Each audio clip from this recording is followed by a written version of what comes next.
Hi, let us study the WARDLOOP Ascendant. As the character takes damage, it triggers spells linked to a cast when damage taken support. This type of build is able to receive a lot of small hits that won't break the ward, thus the damage taken won't actually lower your life or ward as long as the Orloth's Resolve Flask is active. You will take damage on minions' death thanks to the Heartbound Loop Ring. You should thus focus on summoning and killing a lot of minions very fast. How much and what kind of minions you want to kill is something you can adjust rather freely, but it should be enough to fuel the loop indefinitely. Your minion summoning skills are also triggered when damage taken, that's where the loop comes from. The key is to take 2945 damage every time the CWDT gem is off cooldown. The base cooldown is a quarter of a second, but it can be lowered to 0.198 or 0.231 seconds with enough cooldown recovery rate. The duration of your skeletons must match the corresponding CWDT cooldown. It can be done by reducing their duration by 99% with To Dust jewels and passives. The other option is to summon tons of other minions via falling zombies and raging spirits and pay no mind to their duration. The spells that actually deal damage are Ice Spear, Freezing Pulse, and Creeping Frost. It takes 2 6-linked setups to host them.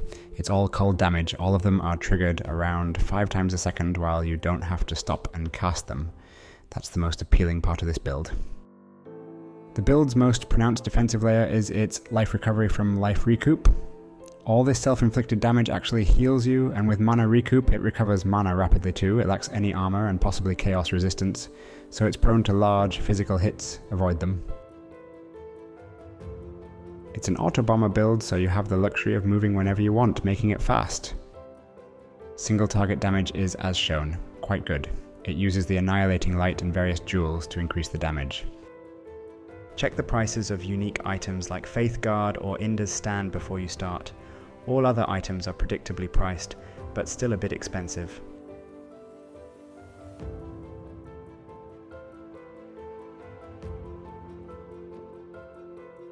The unique items are there to get you enough ward, which, despite being reduced by the flask, should still oscillate at around 2000 and at least 1200. There are, of course, key uniques and uniques that are simple best-in-slot items. If there is no rare substitute provided, you better wear it. Faith Guard grants tons of ward, especially when combined with jewels for increased maximum ES. The Annihilating Light triples your damage and allows you for an additional 6-link setup. There's no better staff to use in this build. The missing resistances can be acquired on your rare gear. The build uses Inda's Stand Belt to gain a lot of ward from body armor, boosted up with Catalyst to convert 60% of evasion to ward. The Pandemonious Blinds enemies grants you a lot of dexterity, cold resistance, and cold damage. It's good for damage, but not much else. Heartbound Loop makes you take 420 physical damage with 20% quality from Noxious Catalysts on minion death.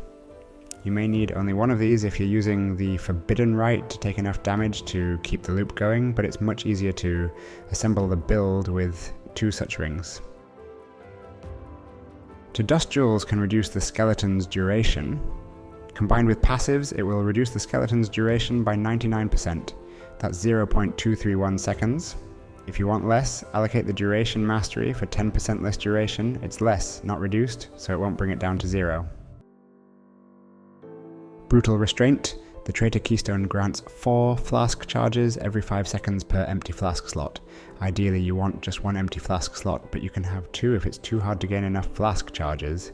Socket it near Fervor so that it can reach Acrobatics Keystone. You can socket energy from within near Shaper Notable so that it encompasses life passives from the Constitution cluster. It grants more ES, thus ward, but reduces maximum life. You're using only Zealotry or only Hatred. Select the appropriate Sublime Vision for powerful bonuses. Unnatural Instinct, you can put it near Harrier Notable. It will overlap with the Light of Meaning and energy from within, granting you more ward, spell damage, movement speed, and life. With Unnatural Instinct, the Light of Meaning will provide you with tons of increased maximum energy shield, translated to ward thanks to Faith Guard, Socket it near Sentinel and allocate passives nearby, but not these shared with Unnatural Instinct. You can also get the version for crit chance and cold damage if you don't need that much ward. Forbidden Flame and Flesh, here go for the Pathfinder, Elementalist or Deadeye, whichever one is the cheapest, it's not required. Watcher's Eye is highly optional as you're only using Hatred or Zealotry. It can increase your critical strike chance, add cold damage or cold damage penetration. You should equip rare runic base types as your gloves and boots. These grant you ward. Be sure that your Olroth's Resolve Flask stays up at all times, without it your character dies instantly. The cooldown of CWDT can be slightly reduced by increased cooldown recovery rate, affixes and Eldritch Implicits. With a 9% increased cooldown recovery rate from boots and a jewel, you can reduce cooldown of the gem to 0.231 seconds, aim for this number, get some extra life recoup from items and focus heavily on elemental resistances, maximum life, and ward to be able to withstand hits. Syndicate's Garb with high evasion is better than Conquest Lamella with high mixed defenses because you don't want any armor. Just reach for the highest evasion possible. It translates to ward via belt. Runic Sabatons, besides ward, look for increased movement speed and increased cooldown recovery rate. It can be done by using Eldritch Ichor, the blue one. Runic Gauntlets look for more ward attributes, life and elemental resistances. For the Eldritch mod, seek Unnerve on hit and cold exposure. Gem level for cold skills, maximum life, critical strike mods, attributes and resistances can be found on an amulet. Try looking for a clutching talisman if you can. It increases global defenses by up to 25%, which includes ward. Resistances and damage recouped as mana and life are the most important stats on a ring. Attributes and maximum life are your other priorities. You will use at least one rare jewel. It should have 2 or 3% increased cooldown recovery rate and some resistances. Large cluster jewel is mainly used to provide more space for medium cluster jewels, but some of the notables can be very useful. You should have at least one, preferably 2, flask-related medium cluster jewel with fasting and increased effect of the small passives. You can also use a projectile jewel for pierce and a minion life cluster jewel for blessed rebirth so that your skeletons won't accidentally die. Now for the flasks, you're able to host 3 or 4 flasks, only you can tell. If you can't generate enough charges, get a second medium cluster jewel for flask charges or flask duration. Olroth's Resolve has to stay active at all times. You will take a lot of damage, but in small quantities, so the ward won't break. Dying Sun's main purpose is to grant you 2 additional projectiles and extra fire resistance. Bottled Faith grants a lot of damage and critical strike chance. For a magic flask, you can use either a Quicksilver or a Diamond flask, with a suffix for critical strike chance or additional elemental resistances.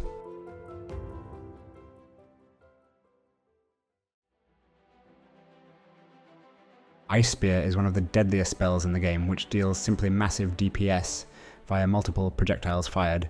Link it with Empower, greater multiple projectiles, elemental focus, increased critical damage, and, of course, cast when damage taken. Level 20, 20% quality. If your crit chance is low, replace crit damage with cold penetration. Elemental focus can be replaced with added cold damage. There's not much of a difference if both are awakened. Freezing Pulse fires a projectile that is stronger at the start. It has a high chance of freezing and pierces all enemies. Creeping Frost is a cold projectile that creates chilled ground upon impact, which deals cold DOT, scalable with spell damage. Link these two with 20/20 cast when damage taken, Bone Chill, Culling Strike, and added cold damage.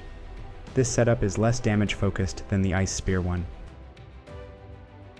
Skeletons die at the end of their duration, which should be as low as 0.198 or 0.231 seconds. Link them with CWDT, which doesn't have to be level 20 anymore, Sniper's Mark and Frostbite Curses. Now if you don't run the Forbidden Rite setup, it means you need more minions here to take more damage.